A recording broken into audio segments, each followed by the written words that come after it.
Los implementos, me refiero a la pera, el saco, los guantes, los cabezales, el ring, todos tienen su inicio. ¿Pero por qué este contenido? La verdad es que es uno de los contenidos más vistos en las redes. Los videos que tienen más visualizaciones son los de zapatos de boxeo, de guantes, curiosidades, y en este capítulo vamos a hablar del elemento central del boxeo sin uno que no existiría el deporte, el ring. Como curiosidad personal, el ring más extraño que he visto estaba en un gimnasio en Recoleta y tenía más de 7 metros y parecía un rodeo. Cosas que uno ve por ahí. Ahora vamos a la antigua Grecia.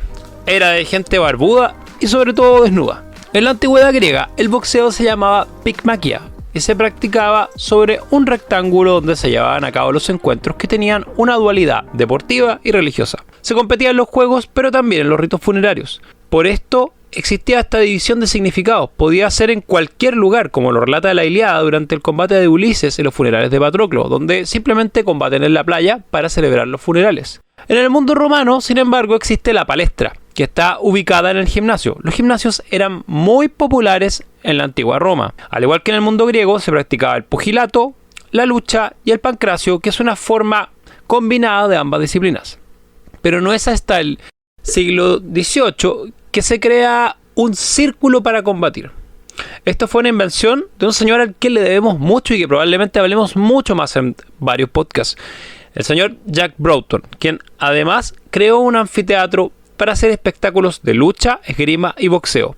Broughton era muy hábil con las clases altas y al ser un afamado maestro de lucha y esgrima, rápidamente buscó el patrocinio de los nobles para su anfiteatro. Pero una de las cosas que Broughton llevaba era evitar la policía, evitar los desmanes y encerrar a los participantes en una especie de semicírculo, círculo que estaba rodeado de madera para que lo pudieran ver. Esto es lo primero que conocemos como un ring. A medida que el deporte fue cobrando popularidad, llegaron las reglas del London Prize en 1838. Se estableció una norma de un círculo o cuadrado de 7,3 metros. Esta medida buscaba estandarizar el boxeo que se practicaba con cada vez más popularidad en la Inglaterra. Hacia 1810, Tom Grip, un boxeador de esta nacionalidad, se volvió tan popular que reunía a miles de asistentes. Tom Grip, este famoso boxeador londinense, dio un paso de gran importancia cuando abrió el pub Union Arms. Un bar, pero este bar era muy particular porque en el centro del bar existía un ring de boxeo y se realizaban frecuentes combates, creando el ring como hoy lo conocemos. Este señor Grip estableció varias innovaciones, como hacer un ring cuadrado de 5x5, ya que por temas de espacio era más práctico. También lo elevó sobre una tarima y esto tenía beneficios, ya que primero el público borracho no se subía a la tarima para involucrarse a la pelea, ya que era común que asistieran partidarios que estaban ebrios o enojados o ambos por el resultado del combate. Entonces, en 1812, el mismo Grip, en un combate con un boxeador llamado George Nichols, se usaron por primera vez las cuerdas para delimitar el área de combate. Esta innovación hizo que fuera más sencillo crear rings de boxeo y masificar el deporte. Por ridículo que parezca, a nadie se le había ocurrido. El boxeo se volvió cada vez más popular y en 1867 las reglas del Marqués de Queensberry especificaban que el ring de boxeo debía ser cuadrado en lugar de circular u otra forma. Esto proporcionaba un área de combate más definida y ayudaba a mantener a los combatientes dentro de los límites de un ring. Así es como se obtuvo la forma actual que conocemos, aunque en esta época aún eran sencillamente hechos de madera con cuerdas, y esto podía ser perjudicial, incluso mortal, en los derribos, como pasó en Chile durante 1911 en el combate de Adolfo Morales, que luego de caer en varias ocasiones sufrió heridas severas y falleció. Esto podía pasar con relativa frecuencia y es el motivo que los rings tuvieran un acolchado para proteger a los deportistas de caídas y golpes. Pero el uso del ring fue complejo. Para el caso de Nueva York, al estar prohibido el boxeo en ese estado, se usó una plataforma flotante que estaba en los muelles para evitar a la policía. Así, el mismo campeón de peso pesado, John Sullivan, quien popularizó el boxeo desde 1882 a 1892, fue haciendo que el boxeo fuera paulatinamente aceptado al llevarlo por todo Estados Unidos, al menos por la costa occidental, Boston, Washington, Nueva York, presentándolo y mostrándolo como un deporte y no como un sistema que pareciera una riña callejera. Aunque en Estados Unidos pasaba algo curioso. Cuidado que te fueran a encontrar debajo de un ring.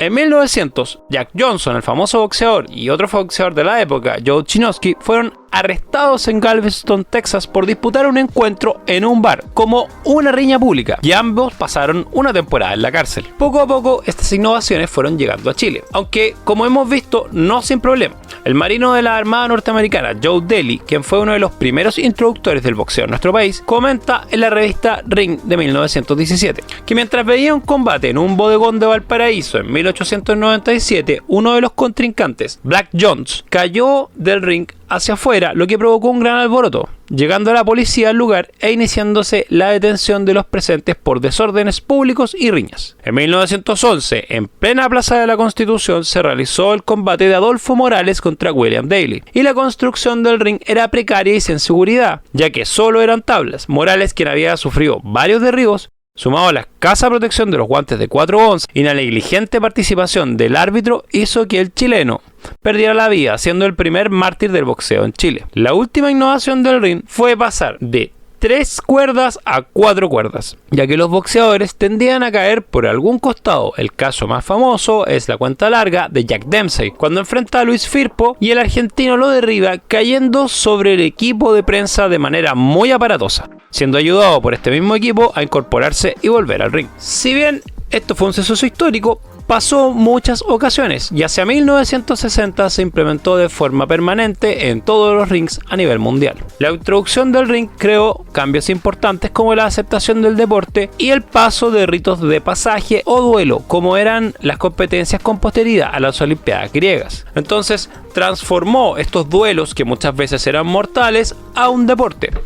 Un gran participante de esta idea fue Jack Broughton, que entendió el valor del boxeo y se dedicó a normarlo y crear una comunidad en torno a él, dando forma a sus primeros pasos para que llegara a ser un deporte. El boxeo, con más de 4000 años de antigüedad, ha pasado desde las playas de Troya, las palestras de Olimpia, el Coliseo en la antigua Roma, los tablados de la Inglaterra del siglo XIX, los pontones flotantes de Nueva York y los actuales ring AIBA, que parecen estar cada vez más grandes. La historia de este simple implemento ha sido de suma importancia para validar el boxeo y darle seguridad. Así terminamos este primer capítulo del legado del jab. En el próximo episodio hablaremos de los demás implementos, desde cuándo y por qué existen hasta nuestros días. Esto es el legado del jab.